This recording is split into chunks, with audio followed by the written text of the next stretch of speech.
আমাদের প্রধানমন্ত্রীর উপরে আমাদের অনেক আস্থা আছে। নিশ্চয়ই আমাদের তেলের সংকট মনে হয় কেটে যাবে। আসলে আমি আসছি, আমার বাসা হইলো মিরপুর 14 নম্বরে। অনেকগুলো পাম্প ঘুরছি, কোনো জায়গাতে আসলে তেল পাচ্ছি না। তাই এখন এখানে আসলাম। 6টার দিকে প্রায় জাহাঙ্গীর গেটের ওই পাশে সিরিয়াল থেকে এই পর্যন্ত আসলাম, প্রায় 4 ঘন্টার উপরে হয়ে গেছে।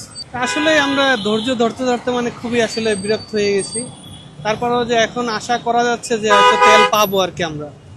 তারপরে অফিসের দীর্ঘ অনেক সময় নিয়ে অফিস থেকে ছুটি নিয়ে আসলে এইভাবে তেলটা নেওয়া লাগতেছে, খুবই আমাদের কষ্ট হইতেছে। এই যে 1000 টাকার তেল দেয় যদিও এখানে, তাতে মোটামুটি এখন এই সংকটকালীন আর কি এই সময়টা যেটা পাচ্ছি আর কি, সেই হিসাবে আর কি 3 দিন তো অ্যাটলিস্ট আর কি হয়তো একটু ঠিক থাকা যাবে আর কি। এটাই আর কি আছে আর কি। হ্যাঁ, অফিস থেকে সবাই জানতেছে অবশ্যই যে তেলের যে সংকট সবাই মোটামুটি জানে। তারপর তাদেরকে আমি একটু সময়টা ওইভাবে মেনটেন করেই আর কি আমরা এইভাবে তেলটা নিচ্ছি আর কি। আজকে ভোর 6টা থেকে হরমুজ প্রণালী খুলে দিয়েছে। জি জি, তো সেই ক্ষেত্রে কি এই যে সংকট এটা কি কাটিয়ে উঠতে পারবে কিনা বাংলাদেশ? ইনশাল্লাহ ইনশাল্লাহ। আমরা আমাদের প্রধানমন্ত্রীর উপরে আমাদের অনেক আস্থা আছে। নিশ্চয়ই আমাদের তেলের সংকট মনে হয় কেটে যাবে।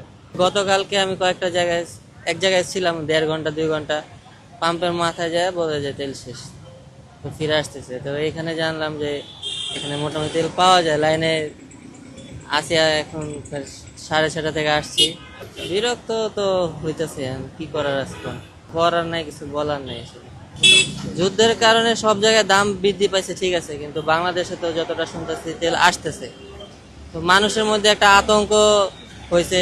তার মধ্যে কেউ সুযোগ সুবিধা নিতেছে, কেউ তেল স্টক করতেছে, বা আমাদের মতো কেউ কেউ তেল নিয়ে অন্য জায়গায় একটু বেশি দামে বিক্রি করতেছে। কালকে একটা নিউজে দেখলাম খোলা তেল পাওয়া যেতেছে 200 টাকা, 180 টাকা, চায়ের দোকান পর্যন্ত একটা নিউজে দেখছি আমি।